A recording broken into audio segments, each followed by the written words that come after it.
వాక్య భాగంలోకి వెళ్ళక ముందు కొన్ని ప్రకటనలు ఉన్నాయి. ప్రకటనలు తెలియపరిచిన తర్వాత మన వాక్యంలోకి వెళ్దాము. మొట్టమొదటిగా మన మధ్యకు నడిపించబడుతున్న దైవజనులు పాస్టర్ గారు అభిషేకం గారి యొక్క కుమార్తె యొక్క వివాహం.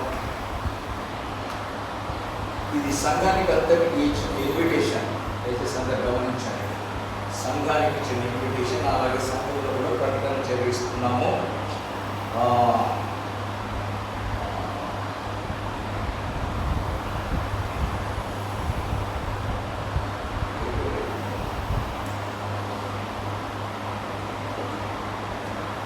అభిషేకం గారు వారి యొక్క ఒకటే కుమార్తె రోజీ వెరోనికా కాకి, అనగా ఇంటి పేరు, with Suhas Das Tenali, son of mister and Mrs Mariya Das and Usha Das.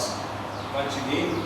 ఈ యొక్క వివాహము శనివారం 13వ తారీఖు, శనివారము ఫిబ్రవరి నెల 13వ తారీఖు శనివారం 2021 సాయంత్రం 4 గంటలకు lord Jesus Christ and his church. ఈ చర్చ్ వివేకానంద నగర్ కాలనీలో ఉంటుంది. మంచిది. ఆ చర్చ్ అది క్యాథలిక్ చర్చ్, క్యాథలిక్ సంబంధమైన వివాహం జరుగుతున్నది, గుర్తుపెట్టుకోండి. మంచిది. Reception and dinner at 7:30 PM evening onwards at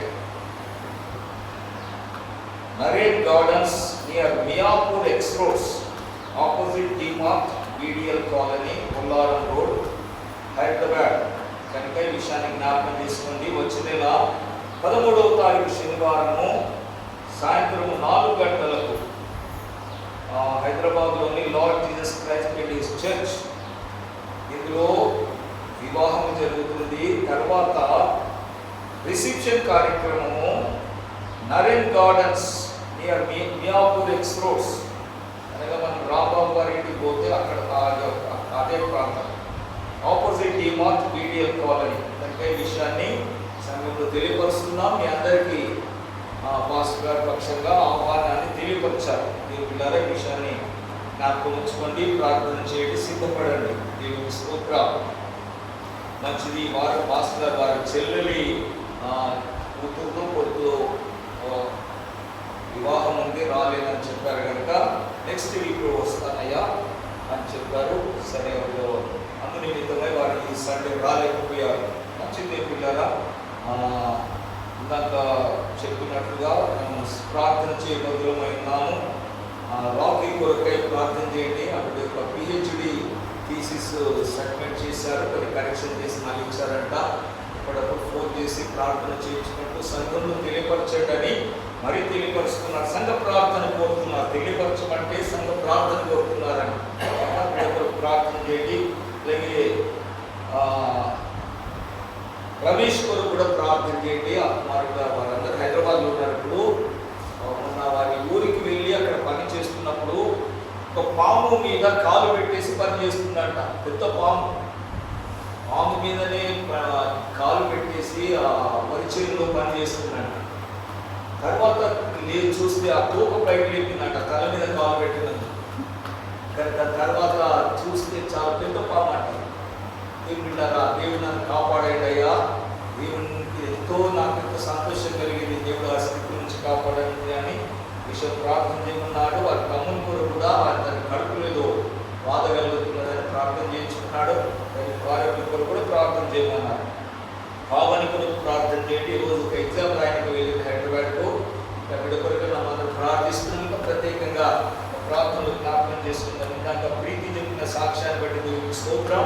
అప్పుడు యొక్క రక్షణ కొరకై వారిలో మారు మనసు పొందిన వారందరూ బాప్తిసం పొందమని బద్ధులమై ఉన్నారు కనుక ఆ విషయం కొరకై మనం ప్రార్థిస్తాము. దేవుడు సిద్ధపరిచే ప్రభు చిత్తమైతే అనుకుంటాను వచ్చే నెల లేకుంటే మార్చిలో ఒక హాలిడే చూసుకొని మనం ఒక ఉపవాస ప్రార్థన కూడికను ఏర్పాటు చేసుకున్న ఆ టైంలో బాప్తిస కార్యక్రమాలు కూడా ఏర్పాటు చేసుకుందాం. దేవుని స్తోత్రం. ఈ విషయాలను ప్రార్థన చేయండి. ఇంకా బాప్తిసం కొరకు సిద్ధపడిన వారు సిద్ధపడాలి. బాప్తిసం తీసుకొని మనసు మార్చుకొని పాపక్షమాపణ పొంది యేసు ప్రభు మన పాపముల కొరకు ప్రాణం పెట్టాడు కనుక మన పాపములు క్షమించబడాలంటే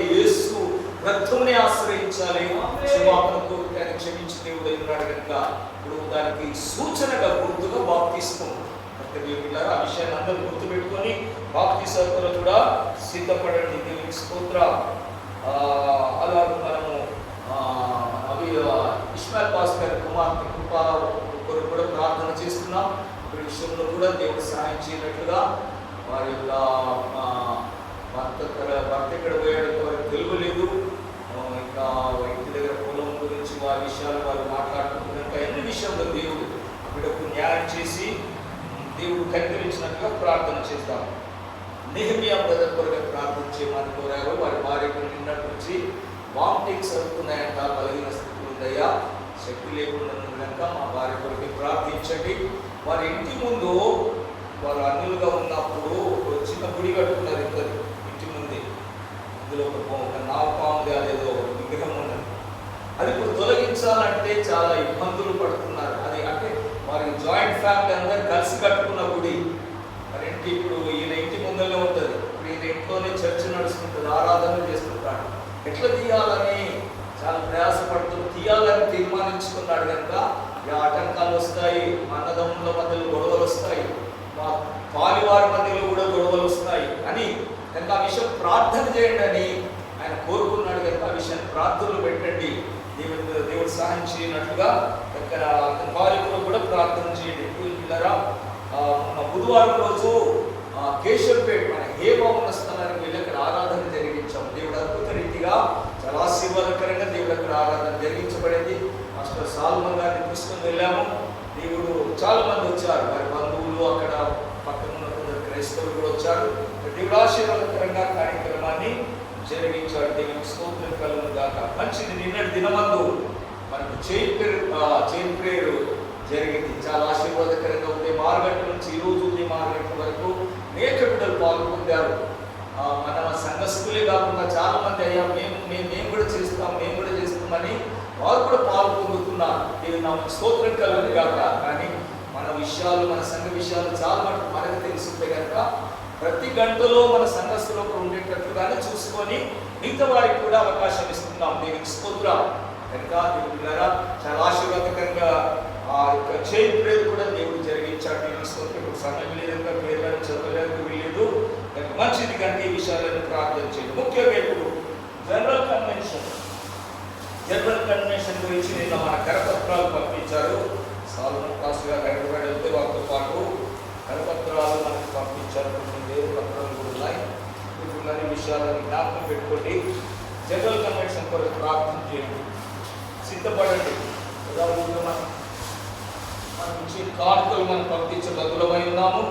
అలాగే జనరల్ కన్వెన్షన్ కూడా ఒక రోజు మనం వెళ్తున్నాం కనుక సిద్ధపడిన వారంగా తెలియపరిస్తే జనరల్ కన్వెన్షన్ వెళ్ళొచ్చు.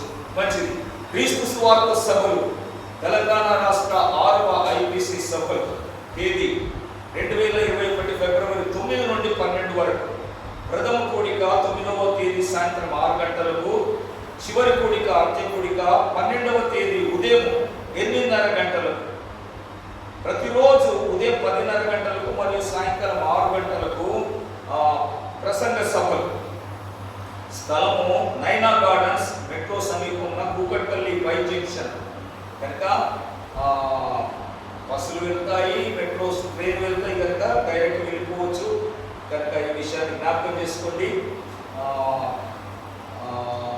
ఇంకొన్ని కార్యక్రమాలు ఉన్నాయి కనుక అవన్నీ మనకు అవసరం లేదు. ఇవన్నీ విషయాల కొరకే జ్ఞాపకం చేసుకోండి. ఫిబ్రవరి 9వ తారీఖు నుంచి 12వ తారీఖు. 9వ తారీఖు సాయంత్రం 6 గంటలకు సాయంత్రం పూటలతో ప్రారంభమై 12వ తారీఖు ఉదయం 8:30 గంటలకు ప్రారంభమై కూడిక ముగించబడుతుంది. కనుక దేవులారా విషయాలను జ్ఞాపకం చేసుకొని జనరల్ కన్వెన్షన్ కొరకు ప్రార్థన చేయండి, సిద్ధపడండి, పాల్గొందండి. కొన్ని నియమాలు కూడా వారు తప్పనిసరిగా పాటించే నియమాలు పెట్టారు. గవర్నమెంట్ నాకు పర్మిషన్ ఇచ్చింది. ఈ పరిస్థితులను బట్టి తప్పనిసరిగా మాస్క్ ధరించవలెను, సామాజిక దూరం పాటించవలెను, తప్పనిసరిగా శానిటైజర్ వాడవలేము. అక్కడ శానిటైజర్ పెడతారు కనుక వాటిని వాడాలి. చైర్లు వేసిన దూరం వేస్తారు. అందరికీ అక్కడ దూరం నుంచి వారి భోజన వసతులు ఏర్పాటు చేయబట్టి కనుక మనం గమనించి పిల్లల జనరల్ కన్వెన్షన్ కొరకై మనం యథావిధిగా ఇచ్చే కానుకలు మనం సమర్పించుకుందాం, సిద్ధపడదాం. తప్పకుండా ఒకరోజు మనం ఒక వ్యాన్ చేసుకొని వెళ్తాం కనుక రావాల్సిన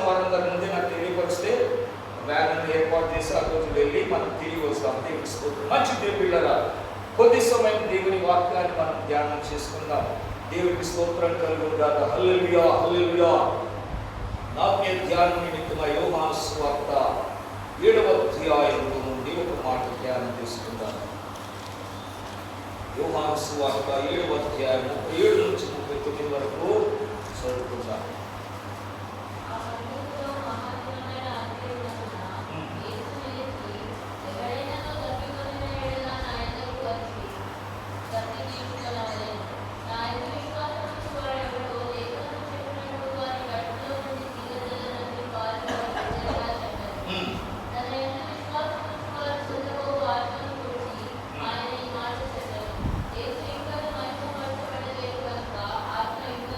దేవుని పరిశుద్ధ నామమునకు స్తోత్రం కలుగుగాక. దేవుని ప్రియబిడ్డలారా, పరిశుద్ధాత్మను గురించి చాలా మంది ఒక చులకన చూపుతో చూస్తుంటారు.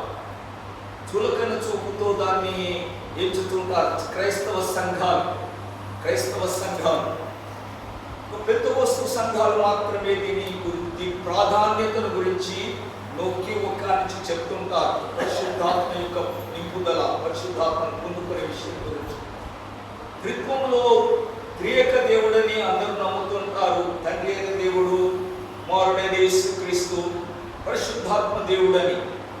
తండ్రి అయిన దేవుడిని మనం స్తుతించాలి. అందరికంటే ప్రాధాన్యుడు ప్రభు అయిన యేసుక్రీస్తు. పరిశుద్ధాత్మ దేవుడు అవసరమో లేదో తెలియదు అన్నట్టుగా ప్రజలు పరిశుద్ధాత్మను ఒక సైడ్కి పెట్టినట్టుగా క్రైస్తవులు చూస్తుంటారు. దేవుళ్ళారా, తండ్రి అయిన దేవుడు ఎంతనో, కుమారుడైన యేసు ప్రభు అంతే, కుమారుడైన యేసు ఎంతనో, పరిశుద్ధాత్మ దేవుడు కూడా అంతే.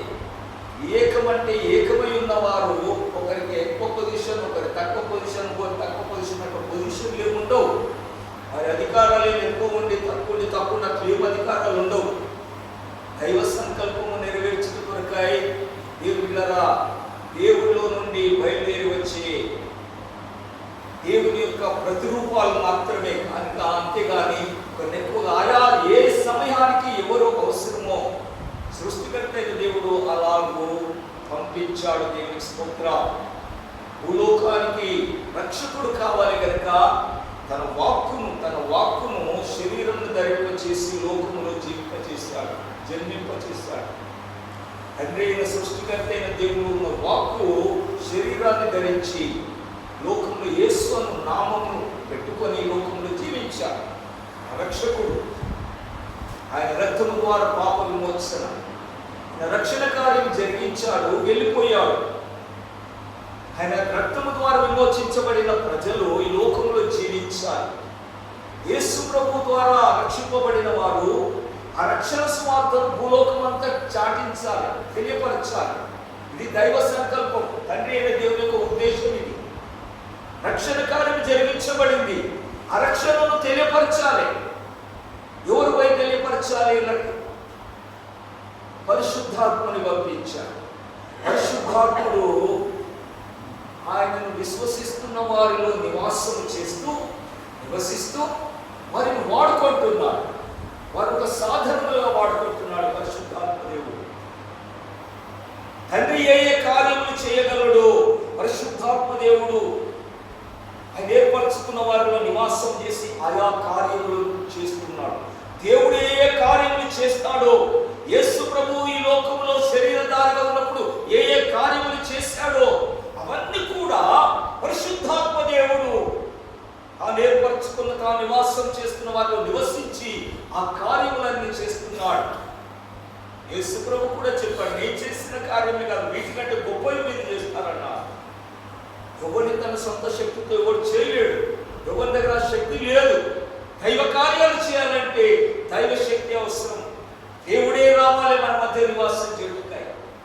కొరింథీ రాసిన పత్రిక, నేను వారిలో నివసించి సంచరింతును. ఆయన మనలో నివసించి సంచరిస్తున్నాడు. నేడు కూడా దేవుడు సంచరిస్తున్నాడు. ఎక్కడ సంచరిస్తున్నాడు? యేసు ప్రభులాగా శరీరం ధరించి లేడు. ఇప్పుడు ఆయన కూడా ఇప్పుడు మనుష్య శరీరం ఆధారం చేసుకొని పరిశుద్ధాత్మ దేవుడు సంచారం చేస్తున్నాడు. తొలి సంఘములో ఉన్న అపోస్తలులు వారు సంచరిస్తుండగానే వారిని వస్త్రాలను ముట్టుకున్న వారు స్వస్థత పడ్డారు. మాట మాత్రం సెలవీయగా దయ్యాలు పారిపోయారు, కుంటివారు లేచి నడిచారు, గుడ్డివారు చూపులు పొందారు. మా సొంత శక్తితో భక్తితో ఇవి చేయలేదయ్యా, యేసు నామములోనే చేస్తున్నామని. దేవుని బిడ్డలారా, వారు పొందుకున్న పరిశుద్ధాత్ముడు వారి ద్వారా కార్యములన్నీ జరిగిస్తున్నాడు. పరిశుద్ధాత్ముని అవసరం లేని వ్యక్తి, ఈయన తక్కువవాడు, యేసు ప్రభు మాలో ఉన్నాడు కనుక పరిశుద్ధాత్మ నాకు అవసరం లేదు. యేసు ప్రభు ఎవరి లోపల ఉండడు. ఆయన శరీరధారిగా ఉన్నవాడు ఇంకో శరీరంలో వచ్చి ఉండడానికి వీలు లేదు. ఒక శరీరంలో ఉండాలంటే ఒక ఆత్మ వచ్చి నివాసం చేయాల్సిందే. అది పరిశుద్ధాత్మన కానీ లేదా దురాత్మన కానీ. ఒక ఆత్మనే వచ్చి ఇంకో దాంట్లో నివాసం చేస్తుంది కానీ ఒక శరీరం పోయి ఇంకో శరీరంలో నివాసం చేయదు. కాబట్టి దేవుని బిడ్డారా, ఆత్మస్వరూపి అయి ఉన్న దేవుడు మనలో నివాసం చేయాలి. దాని కొరకాయి మనం ఆశపడాలి. ఆ పరిశుద్ధాత్మని మనం పొందుకోవాలి. ఇది దైవ ఆజ్ఞ, దేవుని ఆజ్ఞ. పరిశుద్ధాత్మను పొందుకొనుగా యేసు ప్రభు ఇచ్చిన ఆజ్ఞ. చూడండి, ఒక మాట జ్ఞాపకం తీసుకుందాం. ఈ లేఖన భాగంలోకి రాకముందుకు యేసు ప్రభు ఇచ్చిన ఆజ్ఞను ఒకసారి జ్ఞాపకం. అపోస్తల కార్యములు 1వ అధ్యాయం. దేవానికి స్తోత్రం, స్తోత్రం. 4వ వచనం చదవండి. ఈలాగు ఆజ్ఞాపించెను. ఆజ్ఞ చూడండి, పాత నిబంధనలో ఆజ్ఞలు ఉన్నాయి, కొత్త నిబంధనలో కూడా ఆజ్ఞలు ఉన్నాయి. పాత నిబంధనలో ఉన్నప్పుడు వరుసగా 1, 2, 10 ఆజ్ఞలు అన్నట్లు ఆయా స్థలంలో ప్రభు ఆజ్ఞాపిస్తున్నాడు. ఆజ్ఞనే మీరు సీరియల్ పెట్టిన ఆజ్ఞలే, అక్కడక్కడ చెప్పిన ఆజ్ఞలే, వారిని కలుసుకొని ఇలాగ ఆజ్ఞాపిస్తున్నాడు. ఏమని ఆజ్ఞాపిస్తున్నాడు?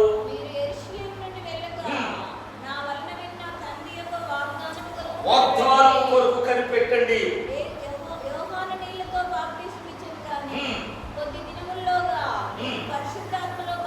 మీరు పరిశుద్ధాత్మలో బాప్తిసం పొందుతారు. ఇది తండ్రి యొక్క వాగ్దానం యేసు ప్రభు ద్వారా మనకు అనుగ్రహించాడు. యేసు ప్రభు ఇది తండ్రి వాగ్దానం, తండ్రి యొక్క వాగ్దానం. నేను పరిశుద్ధాత్మని పంపిస్తాను, నువ్వు లోకానికి వెళ్ళి నువ్వు చేయవలసిన కార్యం చేసావు, నువ్వు తిరిగి వచ్చేసేయి, నువ్వు వచ్చినాక నేను పరిశుద్ధాత్మని పంపిస్తాను. యోహాను సువార్త 14, 15, 16 వచనంలో యేసు ప్రభు పరిశుద్ధాత్మ గురించిన వాగ్దానాన్ని చాలా స్పష్టంగా తన శిష్యులకు బోధించాడు. పరిశుద్ధాత్మ గురించి ముందే తెలియపరిచాడు. అది ఇప్పుడు జ్ఞాపకం చేస్తున్నాడు. ఆయన వెళ్ళిపోయే ముందు, ఆరోహణమై వెళ్ళిపోయే ముందు వారికి తెలియపరుస్తున్నాడు. నా వలన విన్న తండ్రి యొక్క వాగ్దానం కొరకాయి మీరు కనిపెట్టండి. వారిని కలుసుకొని ఇలా ఆజ్ఞాపించాడు, మీరు కనిపెట్టండి, పై నుండి శక్తిని పొందుకునే వరకు యెరూషలేములో కనిపెట్టండి, ప్రార్థన చేయండి. దేవుని బిడ్డలారా, పై నుండి శక్తిని, పరిశుద్ధాత్మ యొక్క శక్తిని మీరు పొందుకునే వరకు మీరు కనిపెట్టండి, వేచి ఉండండి. ఇది ఆజ్ఞ. ఆజ్ఞ అతిక్రమిస్తే అది పాపం అయిపోతుంది. ఆజ్ఞను మనం పాటించబద్దులమై ఉన్నాం కనుక పరిశుద్ధాత్మని గురించి దేవుని బిడ్డలారా, యేసు ప్రభు యోహాను సువార్త 7వ అధ్యాయంలో మరలా మనం చదువుకుందాము. 7వ అధ్యాయంలో కొన్ని విషయాలు, కొన్ని నిమిషాలే మనం ధ్యానం చేసుకొని ముగించుకుందాం. మరొకసారి చదవమా. 7వ అధ్యాయము 37వ వచనం. యేసు నిలిచి, ఎవడైనా తప్పికొనిన ఎడల నా యొద్దకు వచ్చి తప్పి తీర్చుకొనవలెను. నా యందు విశ్వాసం ఉంచి వాడెవడు లేఖనం చెప్పినట్లు వారి కడుపులో నుండి జీవజల నదులు పారునని బిగ్గరగా చెప్పారు. దేవునికి స్తోత్రం. దేవుని బిడ్డలారా, మహా పండుగలో మహాదినమైన అంత్య దినమున ఇశ్రాయేలు ప్రజలు పండుగ ఆచరించుకున్నారు. దేవుని బిడ్డలారా, ఆ పండుగ 7 దినాల పండుగ. ఆ పండుగలో చివరి దినమైన చివరి రోజు వారు యెరూషలేము మందిరము గుట్ట పైన ఉంటది. ఆ పైకి వెళ్ళి వారందరూ కిందికి దిగి వస్తుంటారు. అప్పుడు యేసు ప్రభు కింద నిలబడి గొప్ప స్వరముతో ఆయన అంటున్నాడు, బిగ్గరగా గొప్ప స్వరముతో, మైకు లేని కాలం కనుక బిగ్గరగా అరుస్తున్నాడు, కేకలు వేసి పిలుస్తున్నాడు. వారు పైకి అలసిపోయి కిందికి వస్తే అక్కడ వారి కొరకు బాణాలు, రాతి బాణాలు సిద్ధపరిచుంటాయి, నీళ్ళతో నింపబడిన బాణాలు. ఆ నీళ్ళతో పరిగెత్తుకొని వెళ్ళి వారు నీళ్ళు తాగేది. ఇది ఆచారం, అక్కడ ఉన్నటువంటి యెరూషలేములో ఉన్నటువంటి ఆచారం. ఇప్పుడు కూడా మనం ఎక్కడైనా పోతే అక్కడ నీళ్లు పెడతారు. ఇప్పుడు అన్ని అలసిపోయి వస్తారు కానీ నీళ్ళు తాగాలి. అలాగే వారు యెరూషలేము దేవాలయం ఎక్కి మన కిందికి దిగి వచ్చేటప్పుడు వారు రాతి వాళ్ళ దగ్గరికి వెళ్తున్నారు. వారందరూ అటు సైడ్ వెళ్తుంటే ఇటు దిక్కు యేసయ్య ఒక బండ మీద నిలబడి అరుస్తున్నాడు, ఎవడైనా తప్పికొని ఉంటే నా యొద్దకు రండి, ఆ నీళ్లు తాగుతారు మంచిదే, అది మీ దప్పిక తీరుస్తుంది, కానీ నా దగ్గరకు వస్తే నేను కూడా మీకు ఒక నీళ్ళు ఇస్తాను. ఎవడైనా తప్పికొని ఉన్న ఎడల నా యొద్దకు వచ్చి దప్పి తీర్చుకోనండి. దేవుని బిడ్డలారా, యేసయ్య దగ్గర కూడా ఒక నీళ్ళ ఊట ఉన్నది, ఒక నీళ్ళ నిధి ఉంది, ఒక నీళ్ళ బావి ఉంది. యేసు ప్రభు దగ్గర కూడా ఆయన ఇచ్చే నీళ్లు త్రాగితే మన దప్పిక తీర్చిపోతుంది, మన దాహం తీర్చిపోతుంది. ఈ యొక్క దప్పిక మనకు తీర్చబడాలంటే, యేసయ్య ఇచ్చే నీళ్లు మనం పొందుకోవాలంటే మనకు కావాల్సింది ఏంటిది? మొట్టమొదట దాహం మనకు కావాలి, తృష్ణ మనకు కావాలి, నీళ్లు తాగాలనే ఆ తృష్ణ వాంఛ మనకు కావాలి. అది లేకుండానే, ఆ తృష్ణ లేకుండానే యేసు ప్రభు దగ్గరకు వస్తే మనం ఏం పొందుకోలేము. ఆశతో ఇస్తాడన్న వాంఛతో పిలుస్తున్నాడు, మనం ఆ తృష్ణతో మనం వెళితే ఎవడైనా తప్పికొని నీళ్లు కావాలన్న వాంఛ కలిగి ఉంటే నా యుద్ధకు రండి అంటున్నాడు. 38వ వచనం.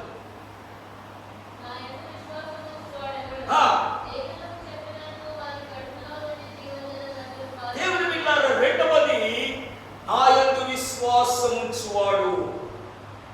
ఒకటి, నీకు దాహం కావాలి, యేసు ప్రభు ఇచ్చే నీళ్లు త్రాగాలన్న దాహం కావాలి. లోక సంబంధమైన నీళ్లు తాగాలని కాదు, యేసు ప్రభు ఇచ్చే నీళ్లు తాగాలనే దాహం కావాలి. రెండవది, ఆ యేసు ప్రభు ఇచ్చే ఆ జలము జీవజలమునిస్తాడు. జీవజలం, జీవింపచేసే జలం. ఇది శరీర దప్పిక తీర్చే జలము కాదు, ఇది శరీర దాహమును తీర్చే జలము కాదు, ఇది జీవింపచేసే జలం, బ్రతికింపచేసే జలం. దేవుని బిడ్డలారా, ఈ జలము కావాలని ఇది యేసు ప్రభు ఇస్తాడని విశ్వాసం రావాలి. ఈ జలము జీవింపజేసే జలము, జీవజలం. ఈ జీవజలం మనము కావాలంటే ఇది ఎవరిస్తారు?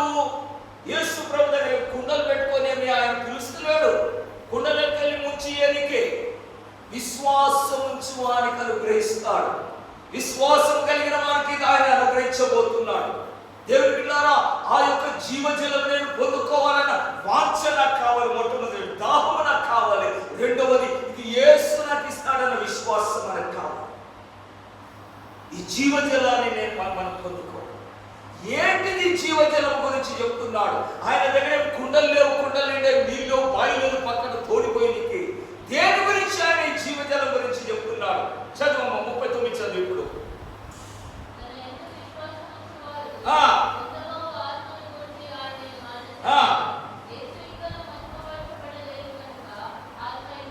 దేవుని బిడ్డలారా, పరిశుద్ధాత్మల గురించి ఆయన ఈ యొక్క మాటలు తెలియపరుస్తున్నాడు. తన యందు విశ్వాసం ఉంచువారు పొందుకోబోవు ఆత్మల గురించి. పరిశుద్ధాత్ముడు ఇంకా అనుగ్రహించబడలేదు, పరిశుద్ధాత్ముడు ఇంకా భూలోకానికి పంపించబడలేదు. యేసు ప్రభు ఆరోహణమై వెళ్ళిపోతే తప్ప పరిశుద్ధాత్ముడు రాడు. కనుక యేసు ప్రభునందు విశ్వాసం ఉంచువారు పొందుకోబోవు ఆత్మల గురించి, పరిశుద్ధాత్మల గురించి యేసు ప్రభు ఈ మాటలు చెప్తున్నాడు. ఎందుకొరకు? యేసు ప్రభు ఇంకా మహిమపరచబడలే, అనగా ఇంకా మరణించలే, శిలువ పైన మహిమపరచబడలే, ఇంకా పునరుత్థానుడైన ఇవ్వలేదు. కనుక పరిశుద్ధాత్ముడు అప్పుడే రాడు. కానీ యేసునందు విశ్వాసం ఉంచితే దేవుని బిడ్డలారా, ఈ పరిశుద్ధాత్మను ఆయన మనకు అనుగ్రహించబోతున్నాడు. యేసు ప్రభునందు మనము విశ్వాసం నిలిపిన వారమై మనం పరిశుద్ధాత్మ కొరకై ప్రార్థిస్తే దాన్ని మనకు అనుగ్రహించబోతున్నాడు. తన యందు విశ్వాసం ఉంచువారు పొందుకోబో ఆత్మను గురించి యేసు ఈ మాటలు చెప్పారు. కనుక దేవుని బిడ్డలారా, పరిశుద్ధాత్మను గురించి, పరిశుద్ధాత్మను పొందుకొనుట గురించి అపోస్తలులే బోధ ప్రారంభించలేదు. వారి కంటే ముందే యేసు ప్రభు ప్రారంభించేశాడు. దాని అపోస్తలులు కొనసాగించేశారు, దాని వారు స్థిరపరిచేశారు. దేవుని బిడ్డలారా, అపోస్తలులు కూడా ఇదే ఉపదేశం చేస్తూ వెళ్ళిపోయారు. అపోస్తుల కార్యము 2వ అధ్యాయంలో మాట చూడండి ఒకసారి. అపోస్తుల కార్యము 2వ అధ్యాయం 37వ వచనం. హృదయంలో నొచ్చుకొని సహోదరులారా పేతురు కడమ అపోస్తులను అడగగా పేతురు మీరు మారు మనస్సు పొంది పాపక్షమాపణ నిమిత్తము బాప్తిస్మం పొందుడి, అప్పుడు మీరు పరిశుద్ధాత్మను వరము పొందుదురు. ఈ వాగ్దానం యేసు ప్రభు చేసిన ఈ వాగ్దానం మీకును మీ పిల్లలకును దూరస్తులందరికీ చెందుతుంది. ఇది కొందరికే కాదు, ఇది కానీ ఈ పరిశుద్ధాత్మ వరము ఉచితముగా ఇచ్చే వరం మనం పొందుకోవాలంటే, ఉచితముగా అనుగ్రహించే ఈ వరమును యేసు ప్రభు మనకు అనుగ్రహించే వరాన్ని పొందుకోవాలంటే దేవుని బిడ్డలారా మారు మనసు పాప క్షమాపణ నిమిత్తము యేసుక్రీస్తు నామమున బాప్తిస్మము చాలా విధాలుగా తీసుకుంటాం. చిన్నగా ఉన్నప్పుడు కొందరు బాప్తిస్మాలు తీసుకుంటారు, అది వాక్యానుసారమైనది కానే కాదు. మారు మనస్సు లేని బాప్తిస్మాలు తీసుకుంటారు, అది దేవుని దృష్టికి చెల్లదు. కొందరు పెళ్లిల కొరకు బాప్తిస్మాలు తీసుకుంటారు. అంటే అనుకోకుండా వచ్చేసింది, పెళ్లి డేట్ ఏంది, బాప్తిసం తీసుకోకుంటే పెళ్లి చేయడు అన్న దాని కొరకు బాప్తిసం తీసుకుంటారు. సరే, అట్లా ఆ టైంకి మీరు తీసుకున్న ఎవరైనా తీసుకుంటే కూడా మరలా మారు మనసు పొందినప్పుడు బాప్తిసం ఖచ్చితంగా తీసుకోవాలి. మారు మనసు లేని బాప్తిస్మం కాదు. మనస్సు మార్చబడాలి, పాపముల విషయమై పశ్చాత్తాపడాలి. నేను పాపినని పశ్చాత్తాపడాలి, నా పాపములను యేసు ప్రభు క్షమిస్తాడని విశ్వసించాలి. యేసు ప్రభు దగ్గర పాపాలను క్షమించమని అడిగితే క్షమిస్తాడు. అది పాప క్షమాపణ పొందుకోవాలి. క్షమాపణ పొందుకోవాలంటే అడగాలి, క్షమించమని అడగాలి. మన మనస్సు మారితే క్షమాపణ వస్తుంది. నేను పాపినని నాకు తెలిసిపోతుంది కనుక యేసుక్రీస్తు మన పాపములను క్షమించువాడు కనుక యేసుక్రీస్తు నామమున అప్పుడు నువ్వు బాప్తిసం పొందు. ఈ క్రియ మనము జరిగిస్తే పరిశుద్ధాత్మ మనకు దయచేస్తాడు. ఎందుకొరకు ఇది జరగాలి? నీ మనసులో ఇప్పుడంతా మన మారు మనసు పొందనందుకంతా మన మనసు నిండా పాపాలే ఉంటాయి, తలంపులు ఉంటాయి, ఆలోచనలు ఉంటాయి, క్రియలు ఉంటాయి, ఎన్నో ఉంటాయి మనసు నిండా. మనం చేసే క్రియలన్నిటికీ మనసే నీ స్టోర్ హౌస్. ఏది మాట్లాడాలన్నా ఏది చేయాలన్న మనసులన్నీ మనం స్టోర్ చేసి పెట్టుకున్నాం, మనసులో నుండి వస్తుంటాయి. కనుక ఈ మనసును మార్చు, మనసును మారు మనసు పొందు. చేసిన పాపాల కొరకు పశ్చాత్తాపడు.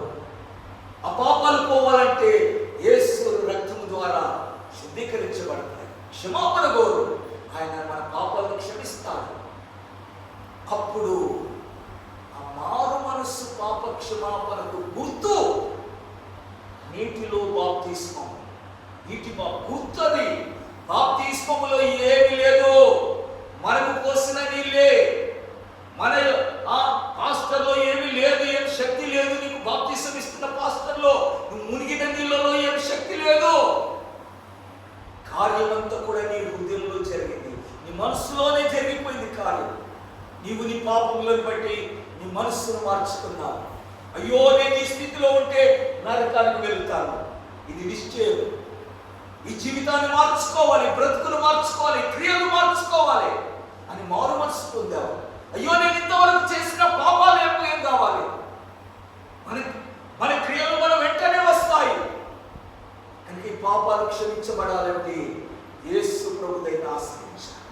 యేసయ్య మన పాపముల నిమిత్తమై ప్రాయశ్చిత్తం చేశాడు. మన పాపముల నిమిత్తమై తాన రక్తమును దారపోసాడు, ప్రాయశ్చిత్తం చెల్లించాడు. కనుక దేవుని బిడ్డలు ఆ ప్రాయశ్చిత్తం చేసిన యేసు వద్దకు వెళ్ళి పాపక్షమాపణ, నేను ఇంతవరకు చేసిన పాపాలు తెలిసి చేసిన, తెలియక చేసిన, బుద్ధిపూర్వకంగా చేశాను, ప్రేరేపణతో చేశాను, కానీ నా పాపాలు నన్ను తరుగుతున్నాయి, నా పాపాలు క్షమించు. దేవుడు మన పాపాలు క్షమించు. అప్పుడు దీనికి గుర్తుగా బాప్తిసం నీళ్ళలో మునిగి బయటకు వస్తాం. దాని సాదృశ్యము నా పాత జీవితాన్ని సమాధి చేస్తున్నా, బయటికి లేచి వచ్చినప్పుడు కొత్త జీవితం, దానిని నూతన జన్మ. నీటిలో మునిగి రావడం యొక్క అర్థము, పరమార్థం అని.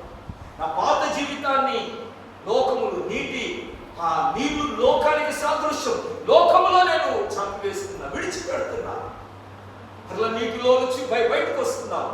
అది క్రీస్తులో కొత్త జన్మ. నీ మనసు అంతా ఇప్పుడు ఖాళీ అయిపోయింది. యేసు రక్తం ద్వారా కడగబడింది. ఆ మనసులోనికి ఇప్పుడు పరిశుద్ధాత్ముడు వచ్చే నీకు అవకాశం ఏర్పడింది. అప్పుడు నువ్వు పరిశుద్ధాత్మను పొందుకుంటావు. నువ్వు మారు మనసు, పాపక్షమాపణ నిమిత్తం యేసుక్రీస్తు నామములో బాప్తిసం పొందు. అప్పుడు నువ్వు పరిశుద్ధాత్మను అనే వరాన్ని పొందుకుంటావు. ఈ వరం అందరికీ చెందింది, కానీ ఈ నియమము అందరూ పాటించాల్సింది. యేసే పిలుస్తున్నాడు, ఎవడైనా తప్పికొని ఉన్న ఎడల నా యొద్దకు రండి, నేను మనకి జీవజలం ఇస్తాను, జీవింపజేసే జలం ఇస్తాను. ఆ జీవజలము దేని గురించి? జీవజలం అది తన యందు విశ్వాసం నుంచి వారు పొందబో ఆత్మల గురించి యేసు మాట చెప్తున్నాడు. దేవుడారా, పరిశుద్ధాత్మ గురించి చెప్తున్నాడు. యేసు ప్రభు ఇంకా మహిమపరచబడలేదు, ఇంకా మరణించి తిరిగి లేవలేదు. ఆయన సజీవుడై ఉండగానే ముందుగానే తెలియపరుస్తున్నాడు. కనుక దేవుడారా, ఆయన ఆరోగ్యమై వెళ్ళిపోయాడు. పరిశుద్ధాత్మ భూలోకమనికి వచ్చాడు. అది అనేకులలో నివసిస్తున్నాడు, అనేకులలో సంచరిస్తున్నాడు. అనేకులకు యేసు చేసిన రక్షణ కార్యాన్ని భూలోకమంతటా పరిశుద్ధాత్ముడు చాటుతున్నాడు. యేసు ప్రభు అన్నాడు కదా, ఆయన వచ్చినప్పుడు నా వాటిలోని తీసుకొని మీకు బోధించిన కనుక నన్నే మహిమపరుస్తాడు. పరిశుద్ధాత్ముడు కొత్త బోధేం తీసుకురాడు. పరిశుద్ధాత్ముడు యేసును గురించే బోధిస్తాడు, రక్షణ గురించే బోధిస్తాడు, పాపక్షమాపణ గురించే బోధిస్తాడు, మన పాపముల యొక్క విమోచన గురించి బోధిస్తాడు. దేవుడారా, పరిశుద్ధాత్ముడు భూలోకమంతా నేడు కార్యాలు చేస్తూ తిరుగుతున్నాడు. మన జీవితంలో కూడా కార్యం చేయాలి. ఎవడైనా తప్పికొని ఉన్నాడా? ఎవడైనా యేసునందు విశ్వాసం ఉంచుతున్నాడా? యేసు యొద్దకు రా, యేసు యొద్దకు వచ్చి దేవుడారా, ఆయన మన తప్పిక తీరుస్తాడు. జీవజలముతో మన యొక్క దాహమును తీరుస్తాడు. మన ఆత్మను రక్షిస్తాడు, మన ఆత్మకు జీవమునిస్తాడు. చూడండి, యోహాను సువార్త 4వ అధ్యాయంలో కూడా సమరయ స్త్రీతో ప్రభు పలికిన మాటలు ఒకసారి మనం జ్ఞాపకం చేసుకుందాం. 14 వచ్చిన 4:14 చదవమా.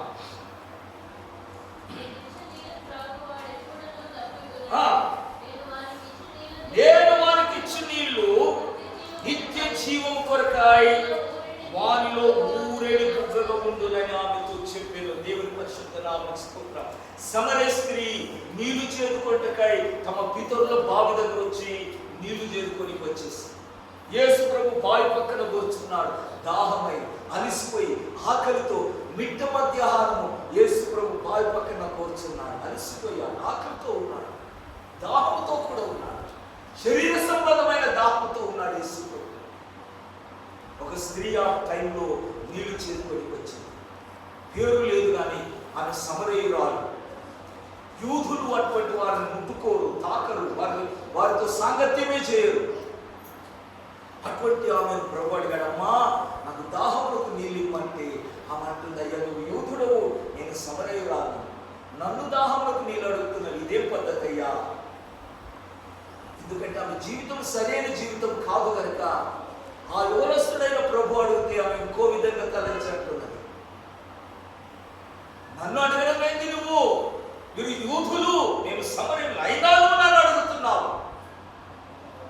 అప్పుడు ప్రభు అన్నాడు, మా ఈ బావి నీళ్లు త్రాగేవాడు మరలా తప్పు కొట్టాడు, కానీ నేనిచ్చే నీళ్లు త్రాగితే అవి వాటిలో ఊరేడి నీటి బుగ్గగా ఉంటాయి. నేనిచ్చే నీళ్లు నువ్వు త్రాగవా, అవి నీలోనే ఎప్పుడు ఉబుకుతూ ఉంటాయి. ఆమెకు అర్థం కాలేదు. ప్రభు చెప్తున్న మాటలు ఆమెకు అర్థం కాలేదు. ఆమె ఇంకా బావి నీళ్ళ గురించి ఆలోచిస్తుంది. తమ పితరుడైన యాకోబుతో ఇచ్చిన బావేది, పురాతన కాలం నుంచి వస్తున్న బావేది. ఆ బావి నీళ్ళు తాగుతున్నారు, దాని నుంచే జీవిస్తున్నారు. కానీ ఈరోజు ఒక కొత్త బావి వచ్చేసింది, కొత్త వ్యక్తి వచ్చి కూర్చాడు. ఆయన దగ్గర కూడా, నా దగ్గర కూడా ఒక బావి ఉందమ్మా, నా దగ్గర కూడా ఒక జలం ఉన్నది. ఆ జలాన్ని ఇట్లా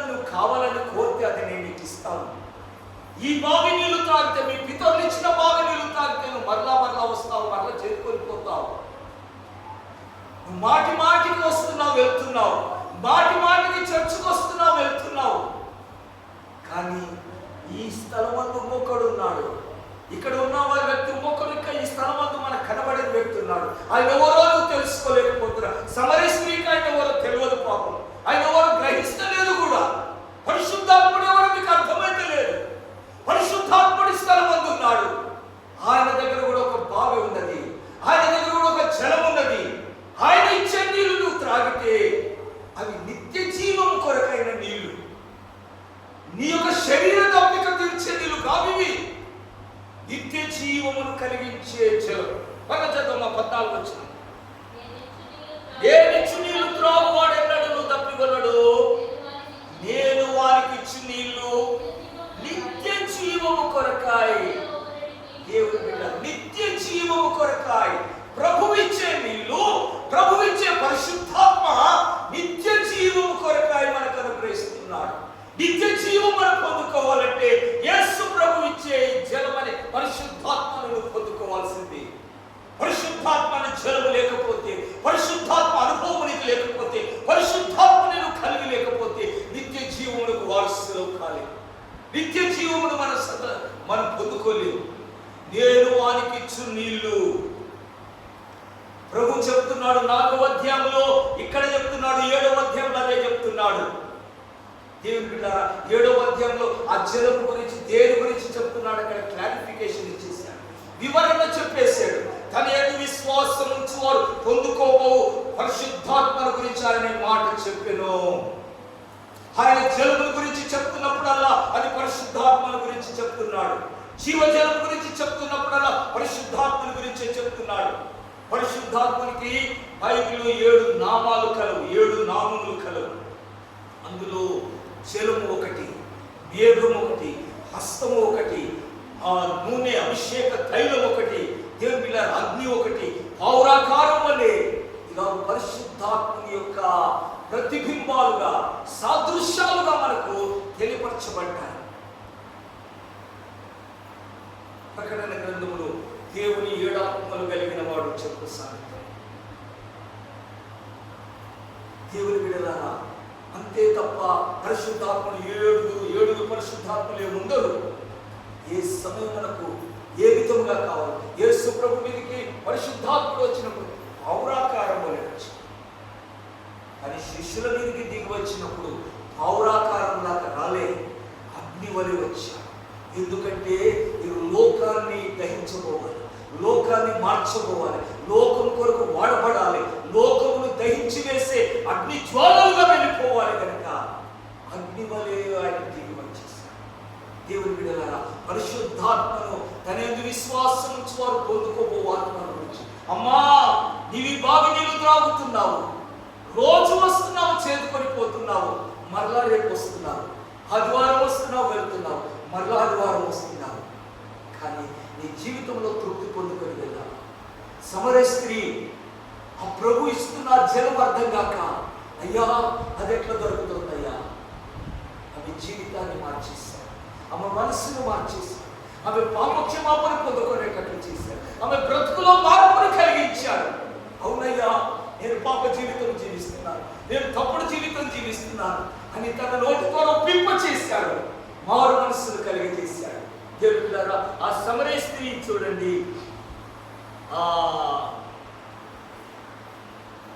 దేవుని నామమునకు స్తోత్రం, స్తోత్రం, స్తోత్రం. 28వ వచనం, 28వ వచనం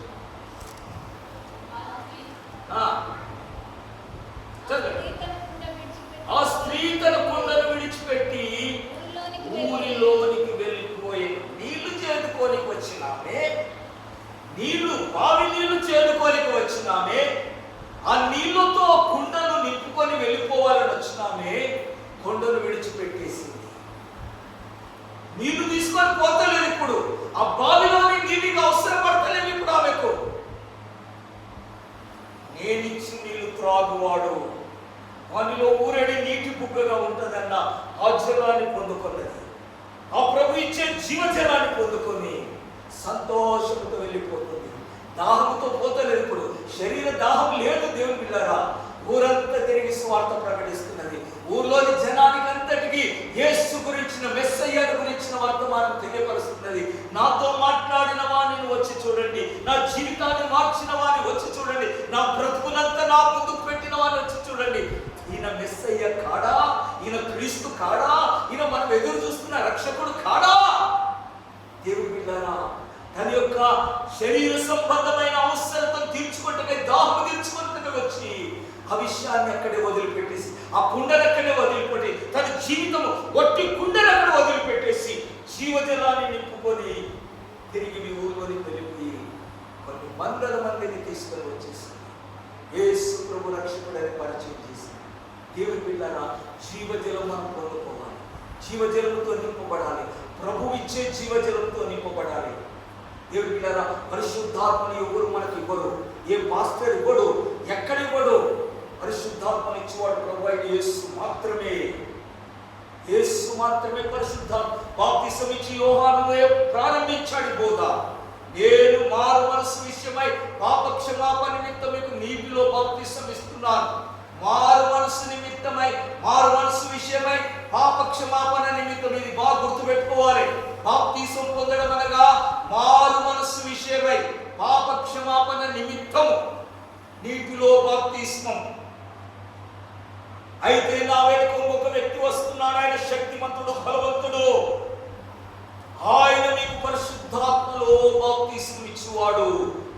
పరిశుద్ధాత్మ బాప్తిసం ఇచ్చేవాడు మనుషులు గారు, ఏ దైవజనుడు గాడు. నిన్ను నడిపిస్తాడు, ఆ పరిశుద్ధాత్మ దగ్గరికి నిన్ను నడిపిస్తాడు మాత్రమే. ఆ మార్గంలో నిన్ను తీసుకొని వెళ్ళిపోతాడు. కానీ మనం ఎదురు చూడవలసింది, కనిపెట్టు, పరిశుద్ధాత్మని కొరకు కనిపెట్టు. దేవుని బిడ్డలారా, ప్రభు ఇది ఆజ్ఞ, ప్రభు ఇచ్చిన ఆజ్ఞ. ఆ పరిశుద్ధాత్మని కొరకై కనిపెట్టు. ఆ జీవజలంతో తృప్తిపరచబడి, అది నీలో, ఆ పరిశుద్ధాత్మ నీలో ఉంటే ఊరేడి నీటి బుగ్గ. పరిశుద్ధాత్మ నీలో నివాసం చేస్తూ నిన్ను బలపరుస్తూ ఉంటాడు, నీలో నుంచి ఉబ్బుకుతుంటాడు, నీలో నుంచి ధైర్యపరుస్తుంటాడు. ఒక్క పూట వచ్చేసి పరిశుద్ధాత్ముడు కాలే వెళ్ళిపోయేది కాదు. ఇది ఊరేడి బుగ్గ, ఊరుతూనే ఉంటుంది, ఊరుతూనే ఉంటుంది. నీవు మైల తీసేసే కొద్దికి నీరు ఊరుతూనే ఉంటుంది. నీలో ఉన్న చెడుగును తీసేసే కొద్దికి ఉబ్బికి ఉబ్బికి పైకి వస్తూనే ఉంటుంది. బావులున్న కాలంలో ఉంటే తెలుస్తుంది మీకు, బావుల సంగతి తెలియదు. బావులో పూడిక తీస్తే కానీ నీరు మరలా ఊరదు, పూడిక తీస్తున్నారు. దేవుని బిడ్డలారా, అలాగే పరిశుద్ధాత్మను పొందుకున్న వారి జీవితంలో అది ఉబ్బికే నీటి బుగ్గ. పరిశుద్ధాత్ముడు ఉబ్బుకుతుండాలి, ఎల్లప్పుడూ మనం ఉబ్బుకుతుండాలి. ఎందుకొరకు? ఈ పరిశుద్ధాత్ముడు మనల్ని జీవింపచేసేవాడు. ఈ పరిశుద్ధాత్ముడు మనల్ని నిత్య జీవము, మరణించిన తర్వాత కూడా జీవింపచేసేవాడు పరిశుద్ధాత్ముడు. మనం మరణించడం తథ్యం. ఇది దాని గురించి ఎవరు బాధపడకూడదు. దేవుడి బిడ్డలైన మనకు మరణిస్తా మన బాధ, చింత మనం పెట్టుకోకూడదు. ఒకటి ఏంటంటే, మన ఆయుష్కు ముందే మరణించకూడదు. మన ఆయుష్ కంటే ముందు ఎందుకు మరణిస్తామని అడుగుతున్నాడు. మన ఆయుష్ కంటే ముందు మనం మరణించకూడదు. ఆయుష్ కంటే ముందు ఎందుకు మరణిస్తారు? ఈ శరీరానికి ఏది కావాలన్నా అదే పెడితే అది ఆరోగ్యంగా ఉంటుంది. ఎంత తినాలో అంతే తినాలి, ఎంత వాకింగ్ చేయాలో అంతే వాకింగ్ చేయాలి. ఆరోగ్యంగా ఈ శరీరాన్ని చూస్తే మన ఆయుష్యంత వరకు మన శరీరం జీవిస్తుంది. 70 సంవత్సరాలు అధిక బలం ఉంటే 80 సంవత్సరాలు.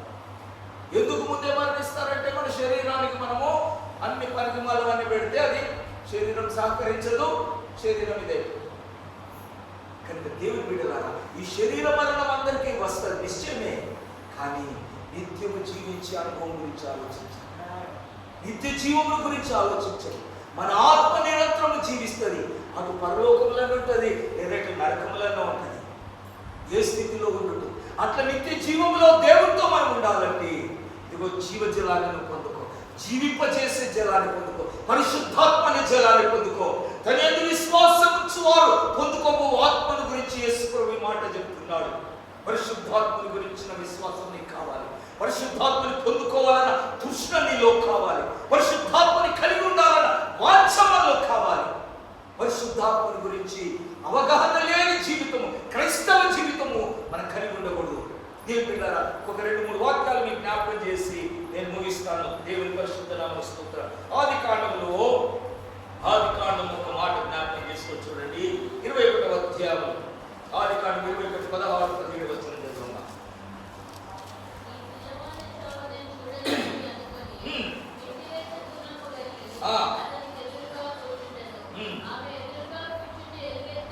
ఎలుగెత్తి ఏడ్చి దేవుడు చిన్నవాని మొరను వినెను.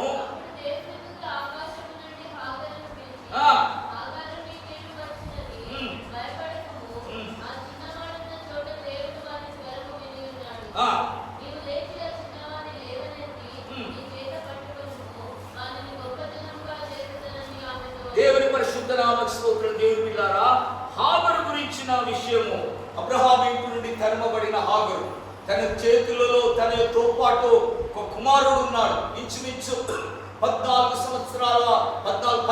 సంవత్సరాల కుమారుడు ఇష్మాయేలు అతో హాగరుతో పాటు ఉన్నాడు. అబ్రహాము ఇంటి నుంచి పంపించేటప్పుడు అక్కడ ఒక మాట రాయబడింది, నీళ్ళ తిత్తి ఇచ్చి పంపించాడని ఉంది. నీళ్ళ తిత్తి ఇచ్చాడు. ఎడారిలో ప్రయాణం చేస్తున్నా, ఎక్కడ పోవాలో దారి తప్పిపోయింది. ఐగుప్తు దేశానికి వెళ్ళాలనుకున్నారు కానీ దారి తప్పిపోయి అరణ్యంలో తిరుగుతూ ఉన్నారు.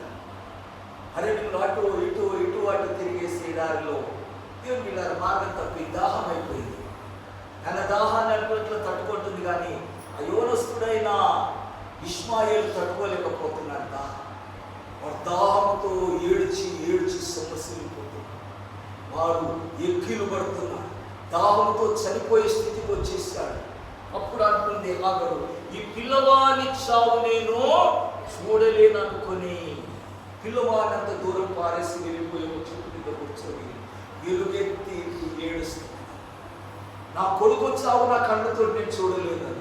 ఈ దాహంతో ఎడారిలో నీళ్లు లేని పరిస్థితిలో అబ్రహాము ఇంటి నుండి తీసుకొచ్చిన నీళ్ళు అయిపోయాయి. కానీ ఇప్పుడు ఎడారిలో నీళ్ళు ఎక్కడి నుంచి వస్తాయి? మేము ఎలాగో బ్రతకాలి, మా బ్రతకట్లా, మేము జీవించాలంటే నీళ్లు కావాలి. దేవుని బిడ్డలారా, ఆ 17వ వచనంలో అంటాడు, దేవుడు ఆ చిన్నవాణ్ణి మోరవినెను. దేవునికి స్తోత్రం. మరి పైననేమో హాగరు ఎలుగెత్తి ఏడ్చినట్లుగా ఉన్నది. 17వ వచనంలో దేవుడు విన్నది ఎవరి మొర? చిన్నవాని మొర. చనిపోతున్నవాడు ఏడ్చిన మొర. దాహముతో ప్రాణము విడుచుతుండగా మొరపెట్టిన మొర దేవుని సన్నిధికి చేరిపోయి దేవుడు చిన్నవాని మొర విన్నాడు. హాగరు ఎందుకు ఏడుస్తున్నావు? హాగరు దేవుడు ఆమె కన్నులు తెరవగా 19వ వచనం, మరియు దేవుడు ఆమె కన్నులు తెరిచినందున ఆమె నీళ్ళ ఊట చూచి వెళ్ళి ఆ తిత్తిని నీళ్లతో నింపి చిన్నవారికి త్రాగనిచ్చెను. అప్పుడు వారు బ్రతికారు. దేవుడు ఈ జలము లేకపోతే, ప్రభు అనుగ్రహించే జలము లేకపోతే, ఈ ఎడారిలో ఈ లోకములో మనము బ్రతకాలంటే, మనము జీవించాలంటే దేవుడు మనకు అనుగ్రహించే నీళ్లను మనం పొందుకోవాలి. మన కన్నులు మూయబడి ఉన్నాయి. ఈ జలం మనకు కనబడతలేదు. సమర స్త్రీ ప్రభుతోనే మాట్లాడుతుంది కానీ ప్రభు ఎవరో తెలుస్తలేదు, అర్థమైతలేదు. అందుకే ప్రభు అన్నాడు, నీతో మాట్లాడుతున్న వాడు ఎవడో అది నీకు ఎరిగి ఉంటే నీవే ఆయనను అడిగేదాన్ని, ఆయన నీకు జీవజలం ఇచ్చేవాడు. నీతో మాట్లాడుతున్న వాడు ఎవరో నీకు తెలియదు. ఈ స్థలమందున్న వారు ఎవరో నీకు తెలియదు. ఇక్కడ నుంచి నీకు వినబడుతున్న దైవవాక్యం ఎవరితో నీకు అర్థమైతే లేదు. అది ఎవరితో నువ్వు తెలిసి ఉంటే నిన్నే అడిగేదాన్ని, అయ్యా ఆ పరిశుద్ధాత్మను నాకు దయచేయి, ఆ జీవజలము నాకు దయచేయి. ఎడారిలో తిరుగుతున్నాము, ఎటు తిరుగుతున్నామో మనకి తెలుస్తలేదు, ఎటు వెళ్తున్నామో మనకే తెలుస్తుంది. దారి తప్పిపోయాము, మార్గం లేదు. దేవుడి బిడ్డలారా, ఇలాంటి స్థితిలో మనం మరణిస్తే, అలాంటి తప్పిక తీరని స్థితిలోనే ఇష్మాయేలు మరణిస్తే ఎడారిలో సమాధి చేయవలసి వస్తుంది. దేవుని ప్రజలారా, ఎలుగెత్తి దేవునికి మొరపెట్టు, ఎలుగెత్తి దేవునికి ప్రార్థన చేయి.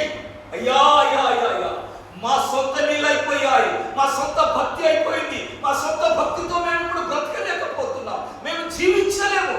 మన సొంత నీళ్లు, మన సొంత భక్తి మనల్ని పరలోక రాజ్యం తీసుకొని వెళ్ళిపోలేదు. దేవుడిచ్చిన నీళ్లు నువ్వు త్రాగితే నువ్వు తెప్పరిల్లుతావు, నువ్వు బ్రతుకుతావు. ఆ ఎడారిలోనే వాడు జీవించాడు.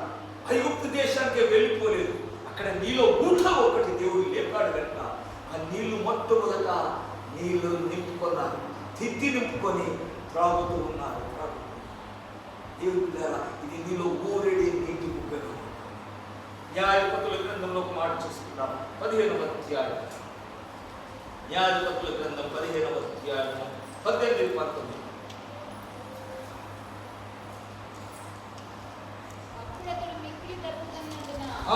యెహోవాకు మొరపెట్టి నీవు నీ సేవకుని చేతి వలన ఈ గొప్ప రక్షణ దయచేసిన తర్వాత నేను ఇప్పుడు దప్పి చేతులు చచ్చి సున్నతి పొందిన చేతిలోకి పడవలెనా అని వేడుకొనగా దేవుడు లేహిలో ఉన్న ఒక గోతిని తీర్చెను. దాని నుండి నీళ్లు బయలుదేరెను. అతడు త్రాగిన తర్వాత ప్రాణం తెప్పరిల్లి బ్రతికెను. దేవుని పరిశుద్ధ నామ స్తోత్రం. సంసోను గురించి దేవుని గారు మనందరికీ బాగా తెలుసు. దేవుని బిడ్డలారా, సంసోను దేవుని యొక్క ఆత్మ ద్వారా అభిషేకించబడిన వాడు, గొప్ప బలము కలిగిన వాడు, గొప్ప కార్యం చేసిన వాడు. ఒక దవడ ఎముకతో 1000 మందిని హతమార్చి, ఒక దవడ ఎముక, ఈ దవడ ఎముకను చేతులు పట్టుకొని 1000 మందిని హతమార్చారు. అప్పుడు సంసోను బాగా దాహంతో ప్రాణం పోతుంది. ప్రాణం పోయే పరిస్థితిలో సంసోను దేవునికి మొరపెడతాడు. దేవునికి ప్రార్థన, అయ్యా నీ సేవకుని చేతి వలన ఇంత గొప్ప రక్షణ దయచేసావే, ఇప్పుడు నేను తప్పి చేత చచ్చిపోతున్నా, దాహంతో చచ్చిపోతున్నాయా, ఇంత జీవితం జీవించి ఇంత కార్యములు చేసి నేను తప్పితో చచ్చి ఈ ఫిలిష్తీయుల ఎదుట నేను చావాలన్నా, వీరి చేతిలో పడాలన్నా, అన్యుల చేతిలో నా మరణం కావాలన్నా, అన్యుల వలె నేను మరణించాలా, దిక్కులేని వారిగా మరణించాలా? దేవుని బిడ్డలారా, దేవునికి మొరపెట్టగా దేవుడు అక్కడ గోతిలో ఒక నీరును బుక చేశాడు. లేహిలో దేవుడు గోతిని తీయగా నీళ్లు పైకి ఊగుతూ వచ్చాయి.